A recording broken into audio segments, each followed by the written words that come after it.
Bom dia, senhoras e senhores. Bem-vindos à teleconferência da AES Brasil. Nesta teleconferência serão discutidos os resultados do segundo trimestre de 2022.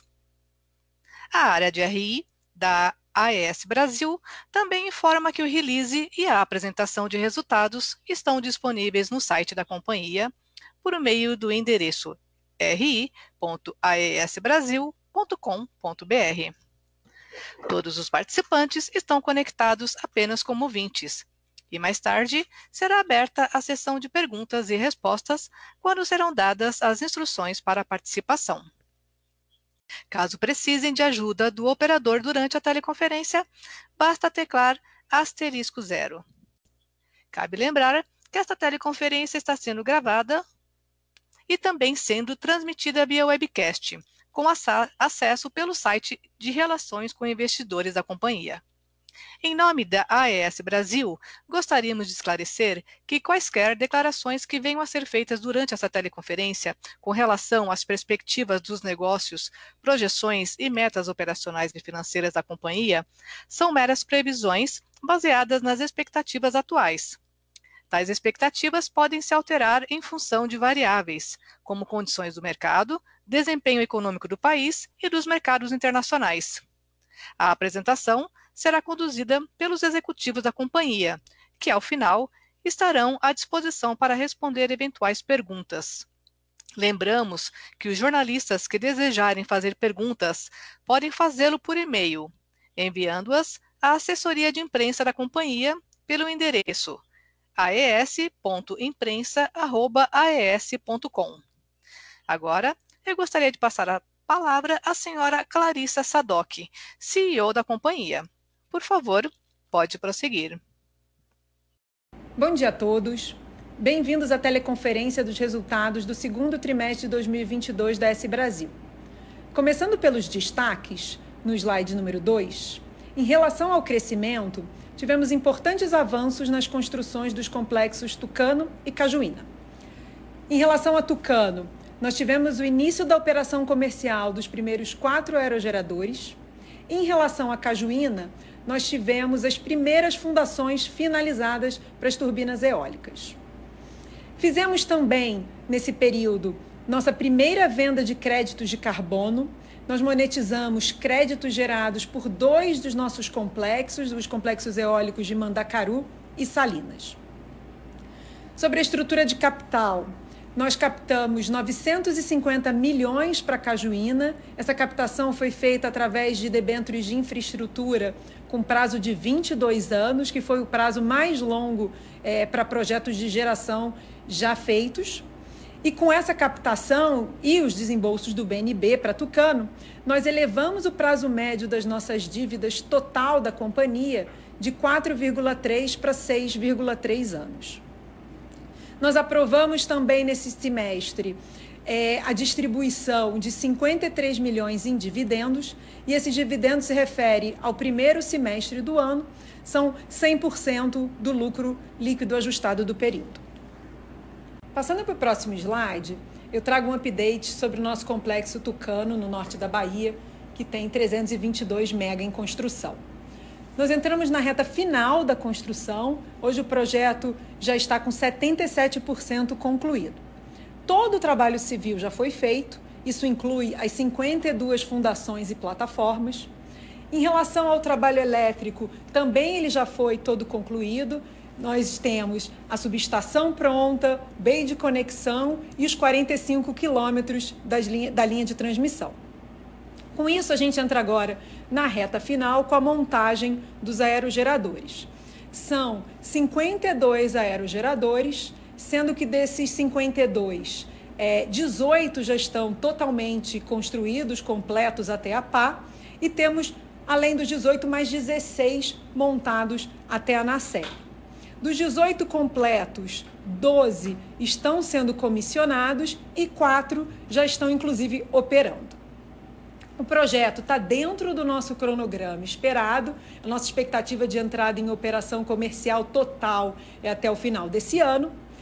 Mas, no nosso contrato com o fornecedor do aerogerador, a gente tem um cronograma mais rigoroso do que o nosso, E isso nós vamos começar a reconhecer, a partir do resultado de junho, uma multa contratual por atraso. Então, já no mês de junho, a gente já vê um valor de 7 milhões de multa contratual sendo reconhecida, e esse valor, deveremos ter outros valores sendo reconhecidos no resultado do terceiro e do quarto trimestre. Lembrando que a gente está falando aqui de máquinas de última geração da Siemens. Ela tem capacidade, cada aerogerador, de 6,2 mega. Eles são aerogeradores com 115 metros de altura. O comprimento da pá são 83 metros e o diâmetro total chega a 170 metros. Essa é a primeira vez que a Siemens instala esse aerogerador fora da Europa. Passando para o próximo slide, vamos atualizar sobre Cajuína. Cajuína são 695 mega, então, como ele é muito grande, nós estamos trabalhando faseado nesse projeto. Então, a primeira fase são 325 mega. Então, em relação à primeira fase, temos 19% concluído. Em relação ao trabalho civil, temos 15 fundações prontas, de um total de 55, então são 27% das fundações prontas, e temos mais 2 fundações concluídas até a plataforma. Em relação às vias internas e os acessos, temos 51% concluído, o que representa 22 quilômetros já pronto. Na parte elétrica, nós temos as fundações de 67 torres das linhas de transmissão, serão 176 torres e 67 já temos as fundações prontas. Essa linha de transmissão, quando concluída, chegará a 90 quilômetros. Em relação à subestação, nós temos 30% concluída, inclusive um dos 2 transformadores já está no parque. Você pode ver atualização em relação à subestação, inclusive com um dos transformadores, na primeira foto do slide. Passando para a fase 2, que são 370 mega, nós já iniciamos as obras civis e nós temos hoje 14% dessas obras concluídas. Olhando Cajuína como um todo, nós temos mais de 2.000 pessoas trabalhando, são 1.738 trabalhando diretamente no nosso site e mais cerca de 400 pessoas trabalhando na fábrica de torres da Nordex, que foi montada ao lado do nosso parque. Essa é uma das maiores fábricas de torres da América Latina.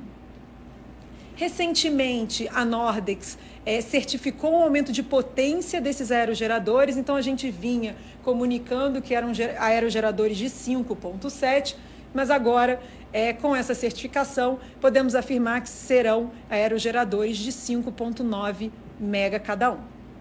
Cajuína entra em operação ao longo de 2023.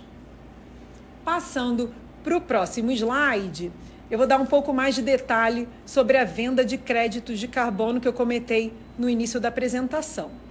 Nesse trimestre, nós demos mais um passo na composição do nosso portfólio renovável e fizemos as primeiras vendas de crédito de carbono. O valor dessas vendas foram 2,3 milhões de dólares, o que corresponde a um pouco mais de 12 milhões de reais. As vendas foram realizadas no mercado norte-americano e elas farão parte do resultado do terceiro trimestre da companhia.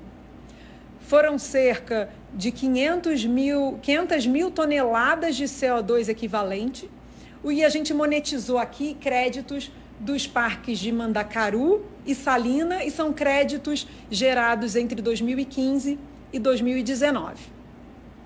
Além disso, estamos trabalhando no processo de certificação dos nossos outros parques eólicos e solares que estão em operação, e eles vão gerar mais de 3 milhões de créditos. Em relação aos parques hídricos, nós já atuamos no mercado de I-RECs.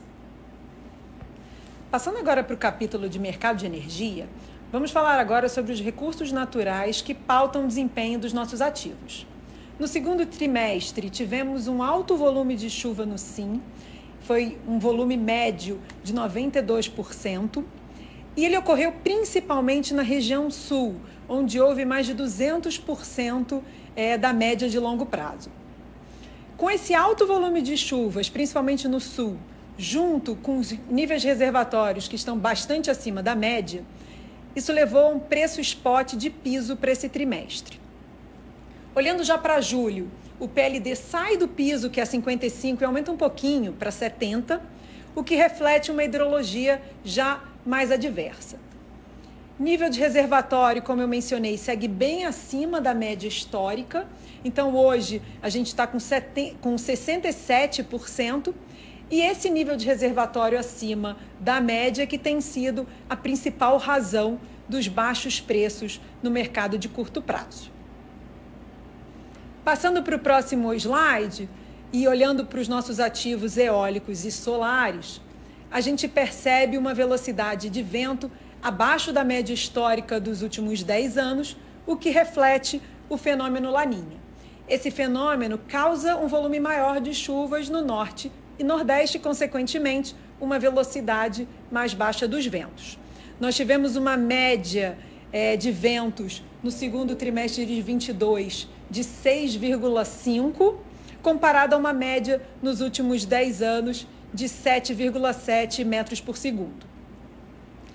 Se a gente fosse olhar só Alto Sertão 2, a gente já não verifica esse fenômeno Laninha. Como ele fica bem mais próximo do sudeste, ele apresentou ventos bastante semelhantes à média. Olhando para os ativos solares, no gráfico da direita, eles tiveram uma irradiância média de 202,7, que são 4% superior ao observado no mesmo período do ano passado. No próximo slide, a gente fala, então, do nosso nível de contratação total do nosso portfólio. Nós atuamos de forma bastante ativa nesse trimestre, o que aumentou o nosso nível de contratação hídrica de 74% para 84% para o ano. Isso leva o portfólio total da companhia, o nível de contratação total para o ano de 22 da companhia, de 80 para 87. Essa venda adicional foi feita em função de uma visão da melhora do GSF para o ano, o que é o reflexo da melhor hidrologia que a gente acabou de falar. Como nós estamos falando aqui de venda de curto prazo, essas vendas foram feitas principalmente com um valor de PLD mais um spread fixo. Além disso, nós vendemos também nesse trimestre 24 megawatt médio de geração de Tucano.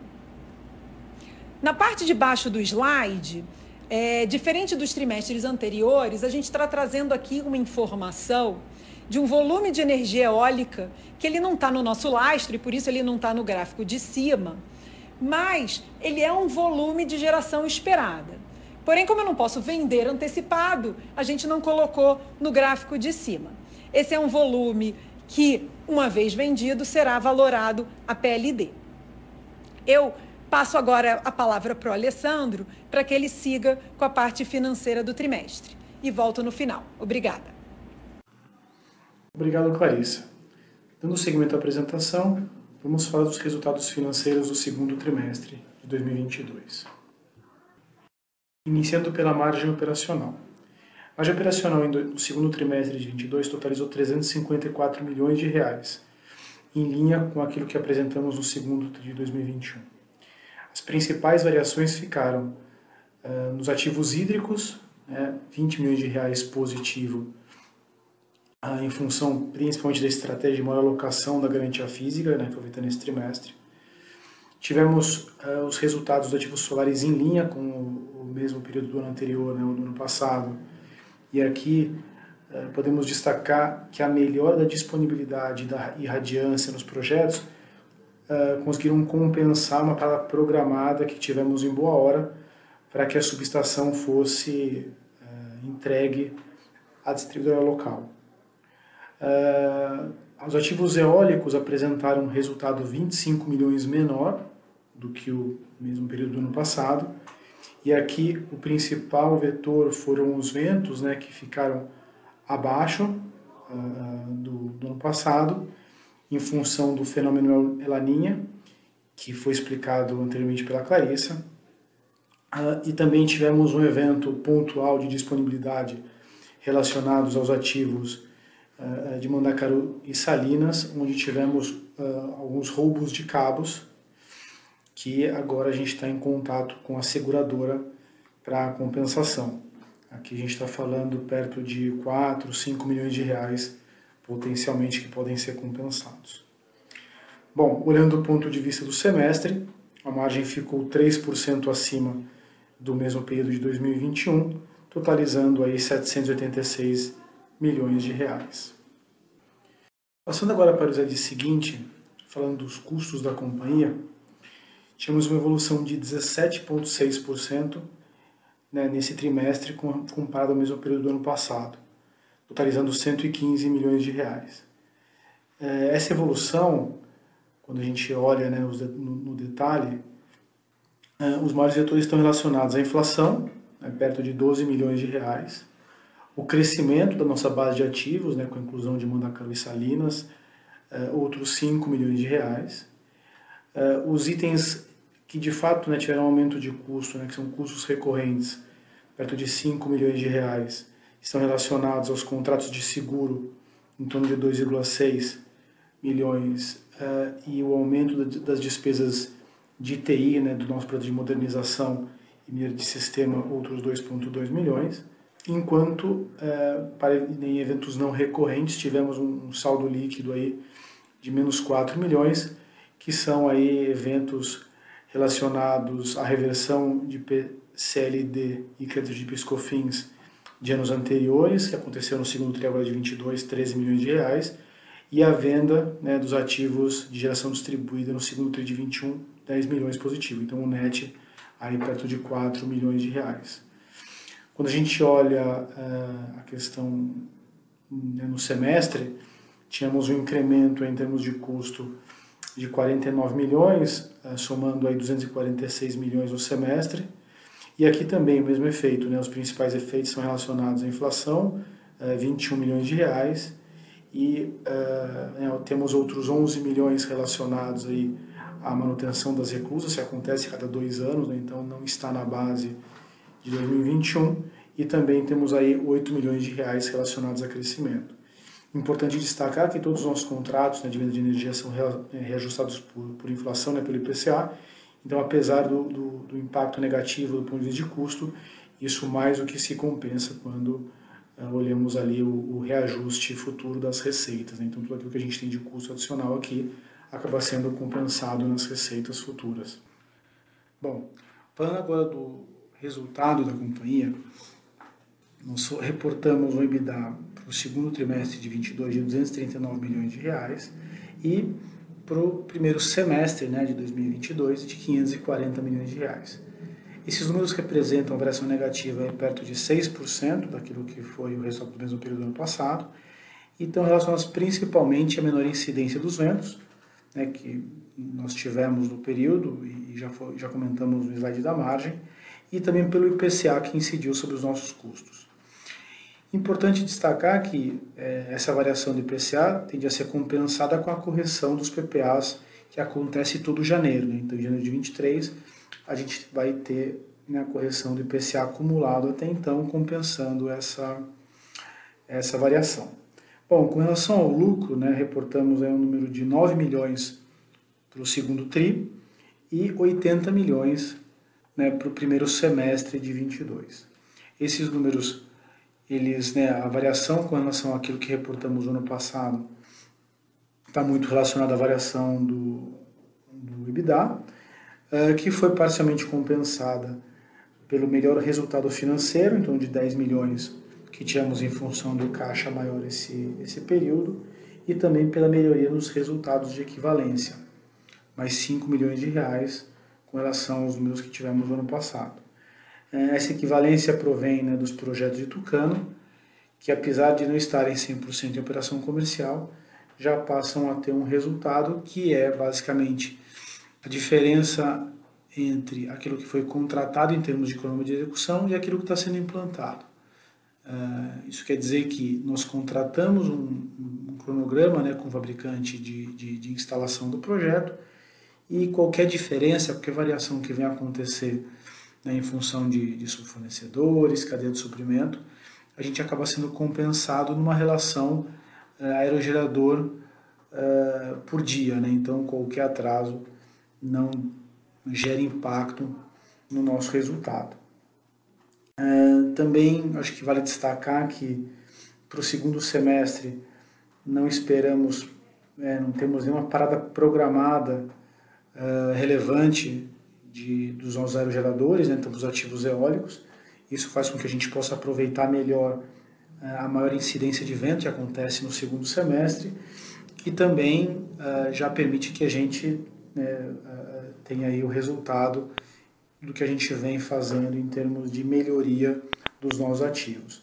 A mesma coisa para os ativos fotovoltaicos, né, para os nossos ativos solares, que também não tem nenhuma previsão de parada fora do tradicional. Então a ideia é que a gente consiga manter uma disponibilidade bastante alta, de forma a gente consiga aproveitar a irradiância que nós estamos observando nos nossos projetos. Dando seguimento aqui à apresentação, temos o slide que fala de capital da companhia. Fechamos aí 2022, né, o segundo trimestre, com uma dívida líquida de 4,6 bilhões na S Brasil. A gente pode ver aqui pela parte, né, pelo gráfico que fica aqui no lado esquerdo, na parte de baixo, que o perfil de amortização dessa dívida é confortável, né, ele segue ali a capacidade de geração de caixa dos projetos. Temos aí um saldo de caixa, né, consolidado de 3,4 bilhões para fazer frente aos investimentos do plano de crescimento da companhia.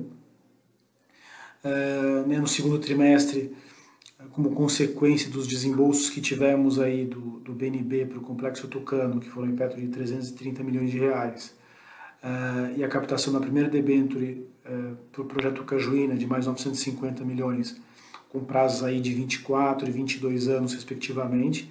Tínhamos elevação do prazo médio e a manutenção do custo médio das nossas operações, né? Agora temos um prazo médio de 6,3 anos, e a gente pode ver que a evolução, né, dos indexadores de custo aqui mostra a manutenção desses spreads entre os trimestres. É importante lembrar aqui, né, que a S Brasil, que é a holding listada, consolida os ativos maduros da S Operações e os ativos em construção. Essa entidade, né, essa companhia não possui covenants, sendo que a S Operações, que é a companhia que consolida, né, todos os ativos maduros, fechou o trimestre com uma alavancagem aí de 3,4 bilhões de dívida líquida e com uma razão de dívida líquida EBITDA de 4 vezes, perto de 4 vezes, abaixo, né, do limite de 4,5 vezes, né, que nós temos nos covenants nessa entidade. Então, entendemos que do ponto de estrutura de capital, a companhia segue pronta, né, para entregar os projetos que foram vendidos e também para aproveitar eventualmente oportunidades adicionais de crescimento. Bom, para concluir os dados financeiros da companhia, nesse capítulo a gente tem, né, o status do nosso fluxo de caixa, né? Então a companhia, como eu mencionei anteriormente, fecha o trimestre com mais de 3,4 bi em caixa. Esses recursos eles são oriundos, né, de uma geração operacional importante, né, quase 350 milhões de reais, e aí os eventos de captação que nós mencionamos. Tudo isso para fazer frente ao CAPEX, né, que nós tivemos ao longo do semestre, perto de 724 milhões de reais de desembolsos, e também para fazer frente ao CAPEX projetado até para o final de 22, aí, que inclusive a gente usa como referência para o mercado, de mais, de cerca de 2,8 bilhão, então mais ou menos outros 2 bi para serem desembolsados aí ao longo do segundo semestre. Vale lembrar aqui, né, mais uma vez, né, dar o destaque para a captação que nós fizemos em Cajuína, sendo que o prazo mais longo já emitido uma empresa de geração. A gente tinha inaugurado ali o mercado de 20 anos, quando nós temos a captação de Tucano no ano passado, e aqui em Cajuína a gente já inaugura aí o mercado de 22 anos para geração, o que também permite que a gente otimize a estrutura de capital do projeto e, novamente, siga criando aí estruturas competitivas para seguir crescendo, né, ao longo dos próximos anos. Bom, obrigado a todos, né? Passo a palavra novamente para a Clarissa, para a conclusão e abertura do Q&A. Obrigado mais uma vez. Obrigada, Alessandro. Passando para o último slide e olhando para o futuro, resumimos aqui nossas principais iniciativas. Nossas 3 áreas de foco são crescimento, portfólio e clientes. Do lado de crescimento, nós temos hoje 1 giga em construção que entrará em operação dentro dos próximos 18 meses. Estamos desenvolvendo o nosso pipeline de quase 3 GB de projetos eólicos e solares, sendo que desses 3 GB, metade está pronto para contratação com PPAs de longo prazo. Seguimos analisando oportunidades de M&A e nós focamos principalmente em ativos de porte médio, onde possamos fazer diferença gerando um turnaround financeiro e operacional nesses ativos. Do lado do portfólio, além da gestão ativa, com inteligência de mercado, estratégia comercial integrada, nós iniciamos recentemente as operações da S Comercializadora, que irá incrementar o nosso trading e agilizar ainda mais a implementação das nossas estratégias. Do lado do cliente, nós temos hoje uma demanda de mais de 2,5 GB por PPAs de longo prazo. Essas demandas estão em diferentes estágios de negociação. Nosso diferencial hoje, principal, é a nossa capacidade de desenvolver e comercializar produtos e soluções de acordo com a necessidade de cada um dos nossos clientes. Eu encerro agora a apresentação e iniciamos a sessão de perguntas e respostas. Muito obrigada. Senhoras e senhores, iniciaremos agora a sessão de perguntas e respostas. Para fazer uma pergunta, por favor, digitem *1. Para retirar a pergunta da lista, digitem *2. Lembramos que as perguntas recebidas pela plataforma de webcast e não respondidas nesta teleconferência serão respondidas posteriormente pela equipe de RI. Nossa primeira pergunta é de Marcelo Sá, do Itaú. Oi, pessoal, obrigado pelo call. Eu tenho uma pergunta em relação a preços de energia, né? Vocês venderam energia nesse trimestre.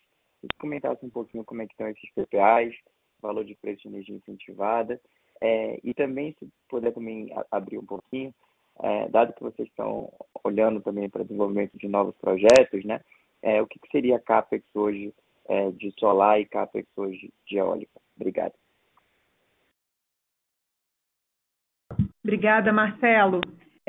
Respondendo a sua primeira pergunta sobre preço de energia, a gente, como eu mencionei, né, foram 2 grupos de energia que a gente vendeu. A gente aumentou o volume hídrico vendido e a gente vendeu também energia incentivada de Tucano. Em relação à energia hídrica para o próprio ano, o que a gente fez foi vender a PLD mais um spread fixo. Tá? Então, a gente está falando aqui, o valor final que o cliente vai pagar será o PLD do mês, né? Mais um spread pequeno acima do PLD, porque a gente está falando aí praticamente do próximos 2, 3 meses. Tá? Olhando para a parte de Tucano, aí já foram contratos com um prazo um pouco maior. Então, a gente aqui está falando de preços próximos a R$180. R$180, mas um PPA de quanto tempo e a partir de quando? Esse já é válido para esse último trimestre do ano e o começo do ano que vem. Tá. São 24 megawatts. Um PPA curto, então, de um ano, mais ou menos. Isso, exatamente, perfeito. Tá. Aí Vocês não você venderam perguntou nada um sobre pouco mais longo, né? Não, lembra que Tucano a gente tem ele contratado também com clientes no longo prazo, né? A gente sempre começa nossos projetos com volume vendido para os clientes. Então, tem um pré-PPA que a gente sempre espera um pouco mais para ter certeza que os projetos vão ser entregues nas datas que a gente tem dentro da nossa projeção. Então, conforme vai se aproximando, a gente vai aumentando ou diminuindo esse head para ter certeza que o projeto vem.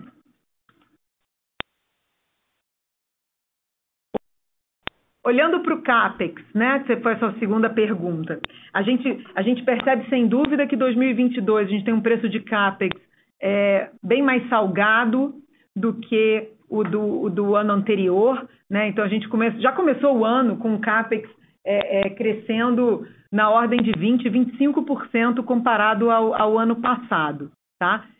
A gente percebe que os clientes deram uma pausa para entender mercado e esse aumento de preço, tá? Então, tanto que o volume de greenfields fechado esse ano, a gente teve 68 mega, né, no começo do ano e não teve mais nada fechado depois disso, em função desse aumento de preço que, sem dúvida, ocorre em função do CAPEX e também em função da dívida, né? A própria dívida do BNB está mais limitada por projeto, eles estão limitando a 300 milhões de reais, e também a dívida para complementar o projeto, né, a dívida bancária, o debênture de infraestrutura, que a gente vê aí um spread mais alto e um IPCA também mais alto. Obrigado.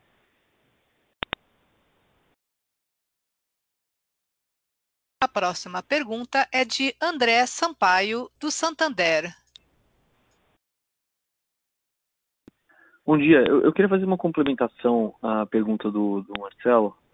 Vocês podem comentar um pouquinho sobre a saída da GE do país, como que vocês acreditam que isso pode impactar tanto essa dinâmica, principalmente essa dinâmica de CAPEX, né? Vocês entendem que essa redução de oferta de máquina poderia mudar um pouquinho o CAPEX olhando para frente, e até mesmo em questão de capacidade de produção no Brasil? A gente teria capacidade suficiente para atender a demanda local, a gente teria que ter um aumento de importação? Se vocês puderem comentar um pouquinho, acho que é importante aqui para a gente. Obrigado.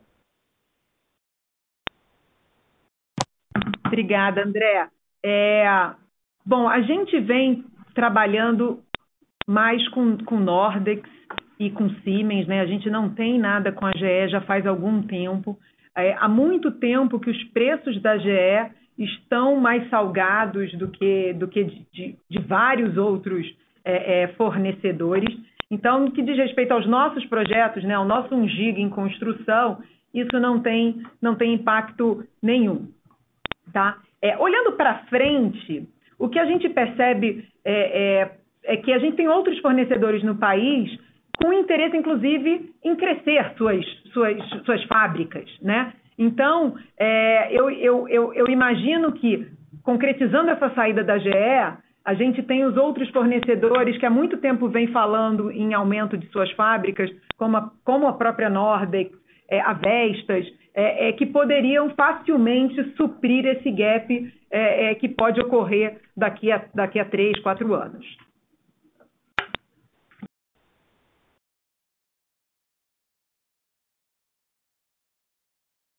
Perfeito, obrigado, pessoal. Desculpa a demora, que estava com um problema no telefone.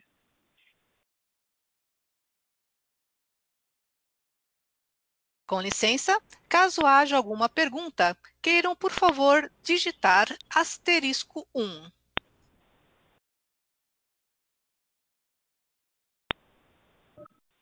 A gente recebeu uma pergunta via webcast do Rafael Nagano, do Credit Suisse. A geração de crédito de carbono é possível em outros parques, além dos que já mencionaram, por exemplo, Ventos? Qual o potencial de geração anual de crédito com os projetos em operação? Obrigada, Rafael. Sem dúvida, né? Essa primeira venda que a gente fez foi daqueles 2 parques que a gente adquiriu no ano passado e que já estavam certificados. A gente vem trabalhando na certificação de todos os nossos parques eólicos e solares em operação, principalmente daqueles que tiveram COD depois de 2016. Então, hoje, para te dar uma ideia de grandeza, se a gente pegar o Sertão 2 e os parques solares, a gente está falando aí de mais quase 3 milhões de créditos, tá? Então, a gente está trabalhando na certificação também dos outros parques eólicos que a gente tem. Depois a gente vai também trabalhar em Tucano e Cajuína, e assim que a gente tiver um número mais firme desses montantes, a gente divide com vocês. No hídrico, né? Lembrando que no hídrico a gente trabalha com o IREX há muitos anos, então a gente trabalha com essa certificação de diversas formas há muitos anos em absolutamente todos os nossos ativos. A gente tem mais uma pergunta do Rafael. Poderiam comentar sobre a perspectiva para o desenvolvimento do projeto Cordilheira dos Ventos? Nível de CAPEX está adequado ou esse projeto deve esperar um pouco? Estratégia de comercialização deve manter o foco em contratos de longo prazo? Bom, falando um pouquinho da estratégia, então, de comercialização, a gente, sim, segue focado em contratos de longo prazo. Como eu disse também, a gente vê quase 3 gigas de clientes buscando contratos de longo prazo, de 15, 20 anos.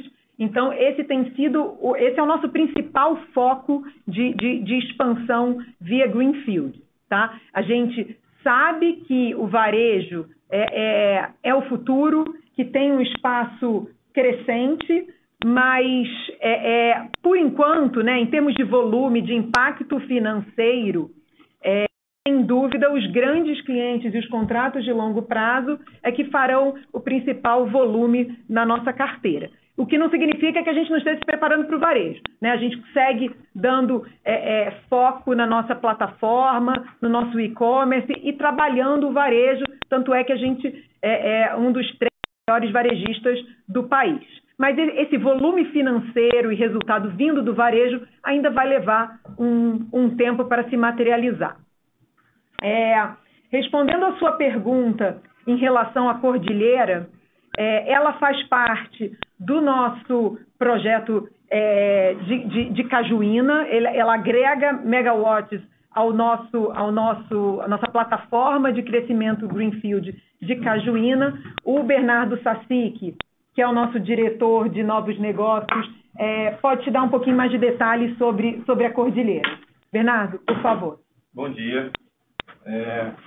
Cordilheira era um projeto que foi desenvolvido originalmente pela Renova. Ele é vizinho ao nosso projeto Cajuína, exatamente do lado. Ele ficou com seu desenvolvimento paralisado durante um tempo lá por questões internas da Renova. E nós agora compramos os direitos sobre esse terreno, as medições de vento, e vamos refazer todo o processo de licenciamento regulatório, acesso à conexão desse projeto. É um projeto que tem ventos iguais aos de Cajuína, ou seja, fatores de capacidade bastante altos, próximos ou superiores aí aos 60%. É um projeto que agrega bastante competitividade ao nosso portfólio e em breve vai estar se tornando aí um PPA para a gente.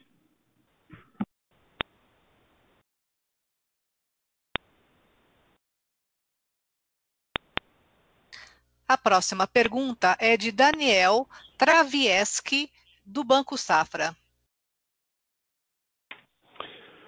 Olá, pessoal. Bom dia. Obrigado pela oportunidade. Eu queria que vocês, por favor, se puderem comentar sobre a dinâmica da dívida versus o CAPEX que vocês têm que realizar até o final do ano aí. Vai ser aí cerca de 2 bi aí pela projeção que vocês compartilharam. Entender como é que fica a dinâmica de alavancagem até o final do ano e se vocês puderem dar alguma cor sobre dividendos, olhando para este ano e para o ano de 2023. Essa é uma primeira pergunta. Aí tem uma segunda pergunta.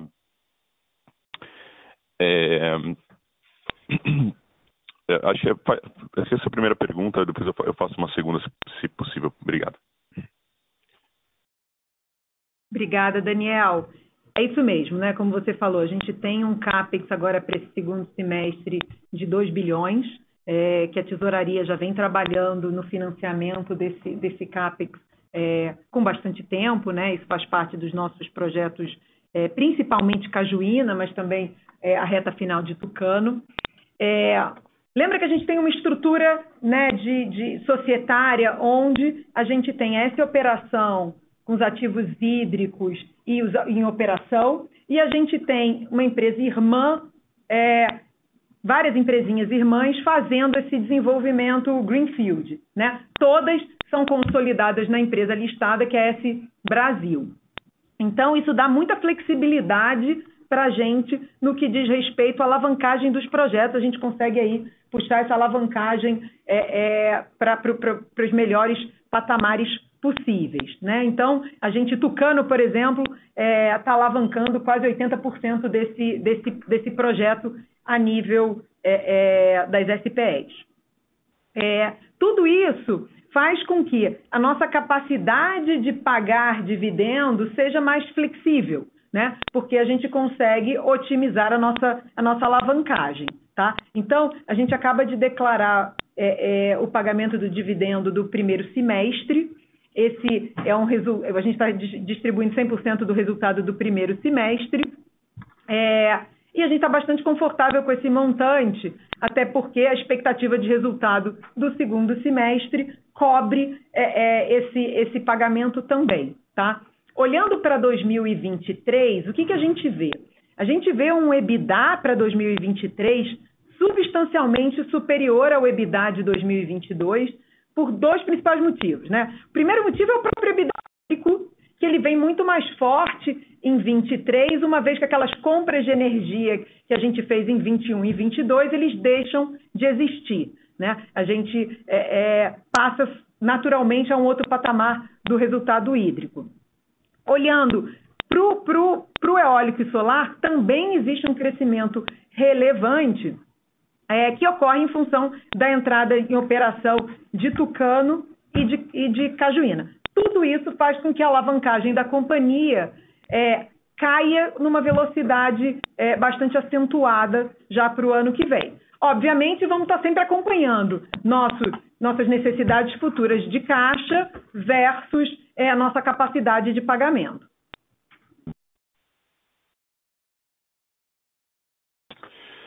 Perfeito. Obrigado. Sanou todas as dúvidas aqui. Obrigado. Obrigada. A gente recebeu uma pergunta do Felipe Andrade, do Itaú BBA. Dos 2,5 gigas que a empresa mencionou que possuem negociação para PPA de longo prazo, a estrutura buscada pelos clientes, na sua maioria, é de autoprodução ou apenas contratos bilaterais? Obrigada, Felipe. É uma ótima pergunta. E o Rogério pode me ajudar dando um pouco mais de detalhes para vocês, mas, sem dúvida, a autoprodução tem sido o carro-chefe das nossas negociações com os clientes. E outra questão que tem surgido muito também é o PPA em dólar. Rogério, você pode complementar, por favor? Posso sim, Clarissa. Obrigado, bom dia. Exatamente isso. O que nós temos visto realmente é uma procura grande pela autoprodução, principalmente quando os encargos têm uma volatilidade muito grande, né? Então, nós vimos ao final do ano passado, começo desse ano, encargos passando de R$100. O encargo estava quase mais caro que energia naquele período, né? E toda hora alguma volatilidade, algum ressarcimento, etc., algum encargo novo. Então, os clientes têm demonstrado um interesse grande na autoprodução para se proteger do encargo e para ter um custo de energia ali mais competitivo. E nessa esteira, os PPAs em dólar também têm sido uma demanda grande, porque grande parte dos eletrointensivos aqui do nosso país são exportadores, né? Exportadores de commodity. Então, são mineradoras, metalurgias, siderurgias, etc., e que possuem a sua matriz de custo e os produtos vendidos em dólar. Então, isso traz um benefício adicional para eles do ponto de vista de volatilidade. Então, a maior parte dos produtos realmente tem sido a autoprodução, e aí a autoprodução nas suas várias modalidades, né? Alguns querem investir um pouco mais, outros querem investir o menos possível, alguns preferem ter um pouco menos de dividendo e um PPA um pouco mais barato, outros preferem rentabilizar melhor o investimento. Então, tem diversas submodalidades na estrutura mestre de autoprodução, mas, em geral, esse é a imensa maioria, eu diria que 90% dos processos em andamento hoje são de autoprodução, que nós temos negociado.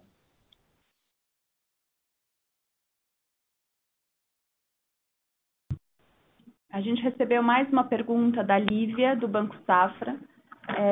Vocês podem, por gentileza, detalhar melhor o ponto de multa relacionado ao cronograma do projeto de Tucano? Obrigada. Obrigada, Lívia.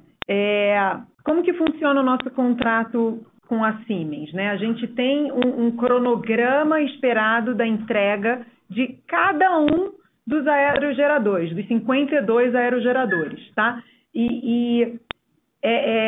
A multa é calculada por dia por aerogerador, tá? E ela equivale mais ou menos a um preço por megawatt de R$ 75.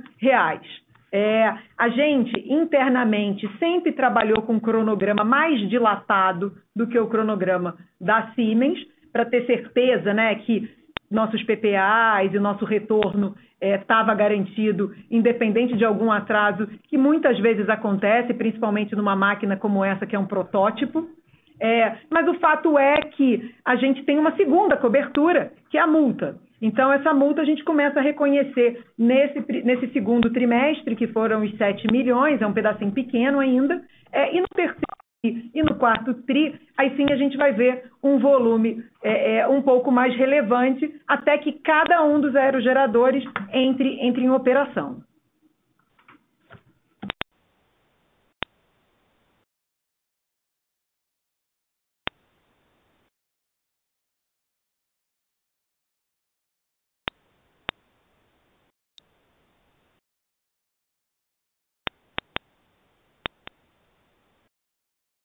Muito obrigada. Pessoal, eu queria...